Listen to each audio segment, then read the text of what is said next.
अस्सलाम वालेकुम, welcome to my चिड़िया कुकिंग चैनल। जी व्यूअर्स, कैसे हैं? उम्मीद है सब अपने अपने घरों में ठीक ठाक होंगे, खुशबाश होंगे। अल्हम्दुलिल्लाह मैं भी ठीक हूँ। तो आज की ज़बरदस्त सी रेसिपी है KFC स्टाइल जिंगर बर्गर और ड्रम स्टिक। किस तरह हम घर में बहुत ही आसानी से और साफ सुथरे तरीके से तैयार कर सकते हैं। आज की टिप एंड ट्रिक को फॉलो करते हुए अगर भी आप भी इस तरह बनाएंगे तो इंशाल्लाह फैमिली में दाद ही पाएंगे और आपका नाम भी मेरे नाम के जैसा अपनी फैमिली में मशहूर हो जाएगा। तो चलिए स्टार्ट करते हैं आज की रेसिपी कि ये जिंगर बर्गर और ड्रम स्टिक मैंने कैसे बनाए। क्रिस्पी जिंगर बर्गर बनाने के लिए थाई बोनलेस कर लिया, यानी इसकी हड्डी जो है वो निकाल ली है।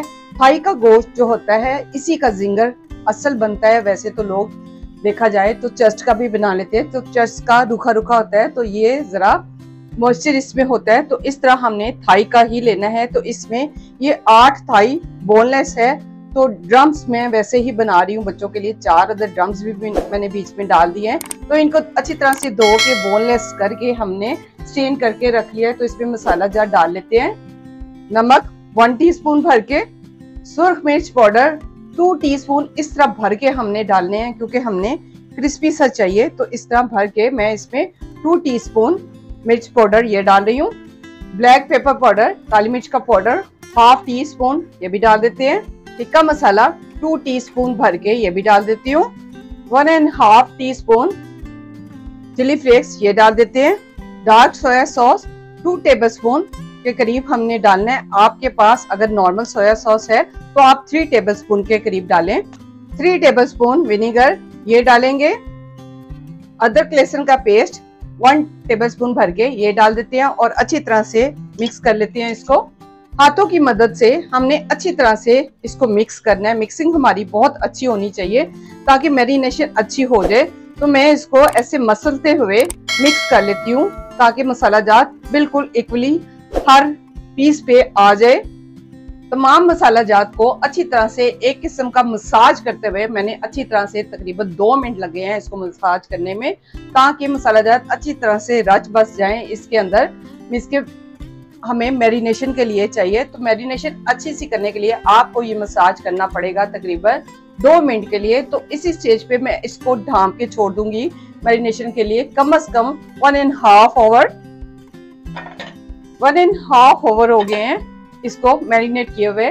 तो इतने में इंशाल्लाह ये टेंडर होने के लिए बिल्कुल रेडी हो जाता है, यानी हमें ज्यादा कुक नहीं करना पड़ेगा। तो इतना टाइम कम से कम हमने देना है। तो चलिए इसकी कोटिंग तैयार कर लेते हैं। कोटिंग के लिए 1 kg मैदा ले लिया है जिसको मैंने छान लिया है और तकरीबन 1 कटोरी के करीब मैदा मैंने अलहदा से ले लिया और इसकी एक स्लरी सी बना ली है। ये देखिए इतनी थिन होनी चाहिए कि आपको इसकी कोटिंग चम्मच के ऊपर यूं महसूस होनी चाहिए। तो ये बिल्कुल परफेक्ट होता है। तो चलिए कोटिंग कर लेते हैं। एक एक पीस हम उठाएंगे और पहले हम इस स्लरी में इस तरह डिप करेंगे।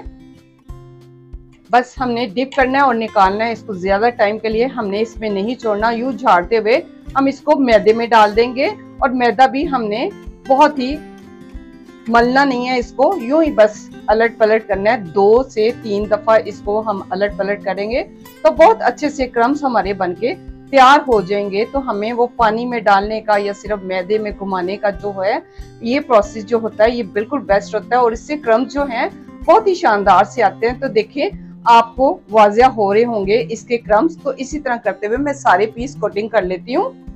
4 पीस को अभी मैंने कोटिंग कर लिया है, देखिए इस तरह, और 4 पीस हमारे तैयार हो गए हैं। तो कढ़ाई मैंने फ्लेम ऑन कर दिया है, यानी हमने ऑयल गर्म होने के लिए रख दिया। तो चलें फ्राई करना स्टार्ट करते हैं। ऑयल हमारा इतना गर्म होना चाहिए कि जितना छोटा सा पीस मैंने एक डाला है अगर ये ऊपर तैरता हुआ है तो समझ लें कि ऑयल की जो हीट है बिल्कुल परफेक्ट है। तो इस तरह 1 बाय 1 करके हम अपने पीस इसमें डाल देते हैं जो हमने कोटिंग की है।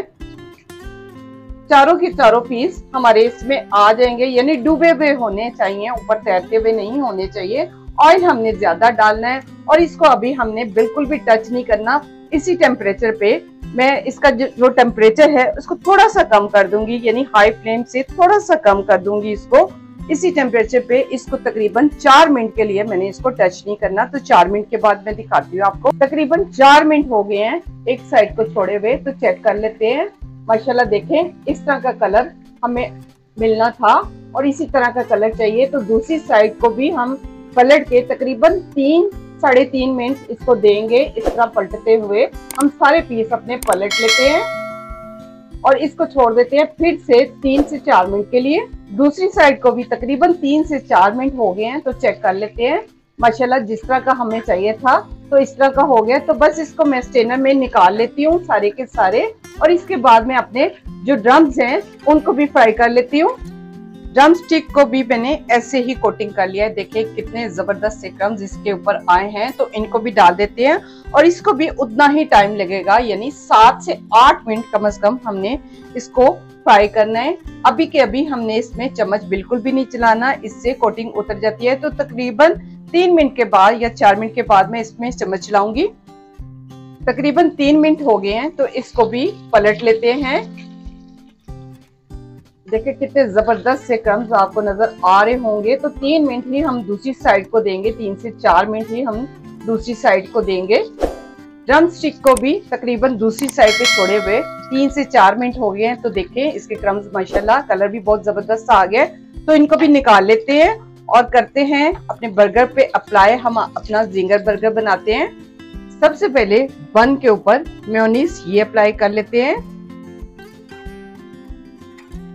आइसबर्ग ये डाल लेते हैं। इसको मैंने काट लिया था, अच्छी तरह से धोने के बाद हमने इसको काट लिया था। रिंग में कटा हुआ प्याज ये डाल देते हैं। आप अपनी मर्जी के मुताबिक कम या ज्यादा कर सकते हैं सलाद को। बारबेक्यू सॉस ये दोनों पे डाल लेते हैं। ये भी आपकी अपनी मर्जी है कम या ज्यादा करना, तो मैं मुनासिब ही दोनों के डाल लेती हूँ। इस तरह करते हुए अच्छी तरह से स्प्रेड कर लेते हैं। चेडर चीज स्लाइस एक एक ये डाल देते हैं और इसी के साथ गर्मा गर्म जिंगर का एक एक पीस ये दोनों पे रख देते हैं। बारबेक्यू सॉस थोड़ा थोड़ा सा हम जिंगर के ऊपर भी डालेंगे दोनों पे, और इसके ऊपर एक एक स्लाइस बर्गर चीज का ये रख देते हैं। आइसबर्ग का एक एक पत्ता यानी सलाद हम फिर से एक एक इसके ऊपर रख देते हैं।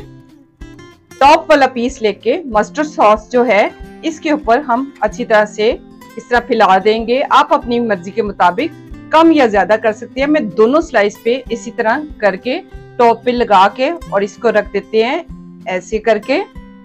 तो ये था आज का KFC style ginger burger with drum sticks. जबरदस्त सा घर में हम कैसे तैयार कर सकते हैं एक लग्जरी सा बर्गर। हम बिल्कुल आप उसको भूल जाएंगे KFC को, जिस तरह की मैंने तैयार किया। सारी चीजें आपके साथ शेयर की। उम्मीद है मेरे टिप एंड ट्रिक को फॉलो करते हुए आप भी इसी तरह ट्राई करेंगे अपनी फैमिली के लिए और अपने बच्चों को खुश करेंगे और फैमिली से ढेरों आप दाद जरूर पाएंगे। तो हम्बल रिक्वेस्ट है, मेरा दूसरा चैनल भी है रुबीना शाह व्लॉग, उसको भी सब्सक्राइब कीजिए और चिड़िया कुकिंग को भी सब्सक्राइब कीजिए, लाइक कीजिए, शेयर कीजिए। आपकी सपोर्ट हमारे लिए बहुत फायदेमंद साबित हो सकती है और इसी तरह हम नई नई अच्छी डिशेस आपके साथ शेयर करते रहेंगे। तो उम्मीद है आज की डिश को आप जरूर फॉलो करेंगे और कमेंट्स लाजमी कीजिएगा। मेरे चैनल को ज्यादा से ज्यादा सब्सक्राइब कीजिएगा, लाइक कीजिएगा, शेयर कीजिएगा। मिलते हैं एक नई रेसिपी के साथ। ओके, अल्लाह हाफिज।